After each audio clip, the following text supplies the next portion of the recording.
ஆண்டவராகிய இயேசு கிறிஸ்துவின் நாமத்தில் காலை வாழ்த்துக்கள். இன்றைய மன்னா, நானோவென்றால் போக்குவரவு அறியாத சிறு பிள்ளையாய் இருக்கிறேன். 1 ராஜாக்கள் 3:7 பின்பகுதி. யார் இதை சொல்கிறா? சாலமோன் ராஜா இதை சொல்கிறார்.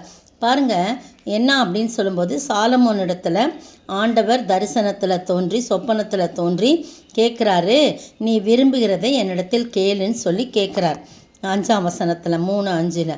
அப்போ அவன் சொல்கிறாரு, சாலமோன் என்ன சொல்கிறான்னு சொல்லும்போது, தேவரே, உம்முடைய அடியானாகிய தாவீது என்னும் உமது அடியான் உம்மை பற்றி உண்மையும் நீதியும் மன நேர்மையும் உமக்கு முன்பாக நடந்தபடியே தேவரீர் அவருக்கு பெரிய கிருபை செய்து அந்த பெரிய கிருபையை அவருக்கு காத்து இந்நாளில் இருக்கிறபடி அவருடைய சிங்காசனத்தில் வீற்றிருக்கிற ஒரு குமாரனை அவருக்கு தந்தீர்.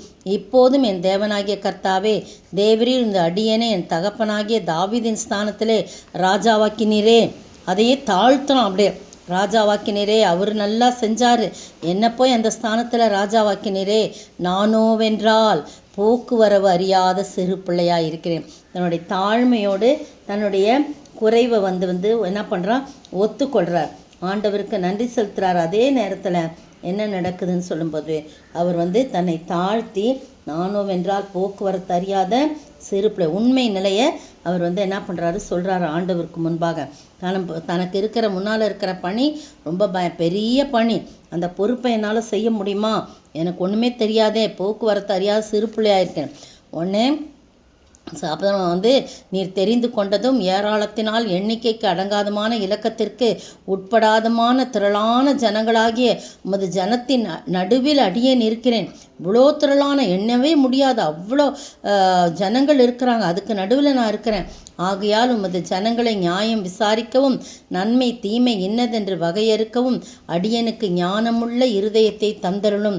ஏராளமாயிருக்கிற இந்த உமது ஜனங்களை நியாயம் விசாரிக்க யாராலே ஆகும் அப்படின்னு கேட்குறான். பார்த்தீங்களா, ஆண்டவர் என்ன வேணும்னு கேட்ட உடனே தனக்குன்னு எதுவுமே என்ன பண்ணல, அவர் கேட்கவே இல்லை. தனக்குன்னு எதுவுமே கேட்காம தன் ஜனத்திற்காக, தன் ஜனத்தை ஆள வேண்டுமே, இவ்வளோ பெரிய ஜனத்தை என் கையில் கொடுத்துருக்குறீங்களே, நான் எப்படி ஆளணும் அப்படின்லாம் எனக்கு தெரியாது, நீங்கள் தான் உங்களுடைய ஞானத்தை கொடுங்க அப்படின்னு சொல்லி கேட்குறார்.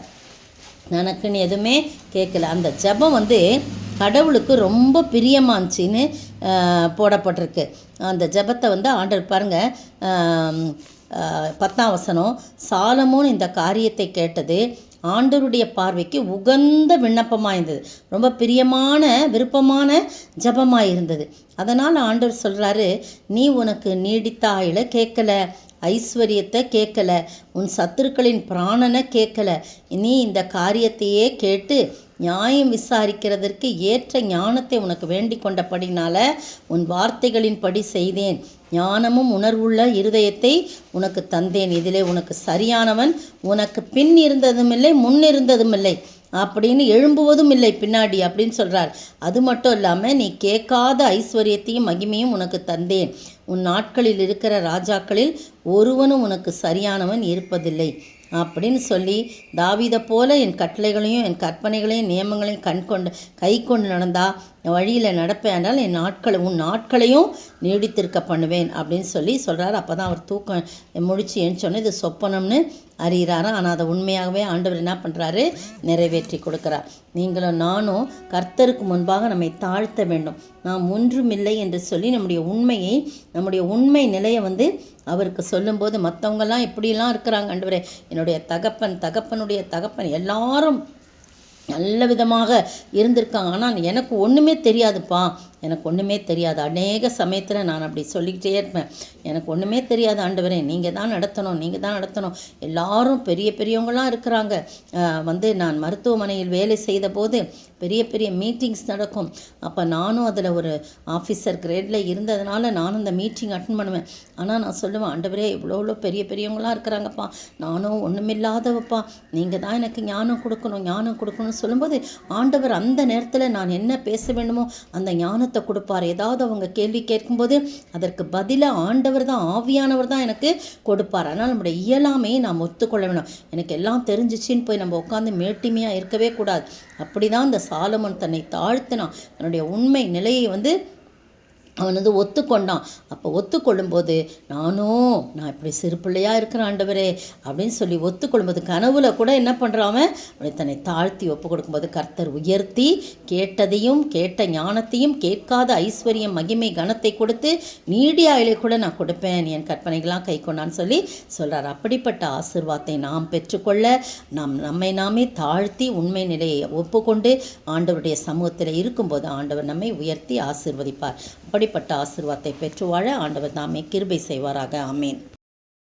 சாலமோனை விட பெரியவர், தேவஞானம் என்ற பெயர்க்குரியவர், காலமெல்லாம் கூட இருப்பவர், தாராளமாய் தொழுதிடுவோம், பணிந்து பாடி போற்றுவோம், கனிந்த ஆவி உண்மையோடு நம் தேவனை பணிந்து பாடி போற்றுவோம். சோத்தரிக்கிற ஆண்டவரே, துதிக்கிற ராஜா, சாலமனை கொண்டு எங்களுக்கு கற்றுக் கொடுத்தீங்க. சாலமோனுடைய தாழ்மையை ஆண்டவரே உண்மை நிலையை ஒத்துக்கொள்ளும்போது நீர் அழகாய் உயர்த்துவீர் ஆண்டவரே. நாங்களும் கூட எங்களை குறித்து ரொம்ப மேன்மை பாராட்டாதபடி மேன்மை கொள்ளாதபடி எங்களை நம்முடைய சமூகத்தில் தாழ்த்தும் போது சாலமனை விட பெரியவராகிய நீர் எங்களுடைய வாழ்க்கையிலே அற்புதத்தையும் அதிசயம் செய்து உயர்த்துகிறவராயிருக்கிற அப்படிப்பட்ட ஆசீர்வாதத்தை நாங்கள் பெற்று வாழ நீர் கிருபை செய்ய வேண்டும் என்று கர்த்தரும் மீட்பரும் ராஜாவாகிய இயேசு கிறிஸ்துவின் விலையேற பெற்ற நாமத்தில் ஜெபிக்கிறேன் பிதாவே, ஆமீன். நேற்றைய பதில், புறா விற்கிறவர்களை நோக்கி இவைகளை இவ்விடத்திலிருந்து எடுத்துக்கொண்டு போங்கள், என் பிதாவின் வீட்டை வியாபார வீடாக்காதிருங்கள் என்றார். யோவான் 2:16. இன்றைய கேள்வி, யாரை குறித்து ஒருவரும் அவருக்கு ஏன் சாட்சி கொடுக்க வேண்டியதாய் இருக்கவில்லை? யாரை குறித்து ஒருவரும் அவருக்கு ஏன் சாட்சி கொடுக்க வேண்டியதாய் இருக்கவில்லை?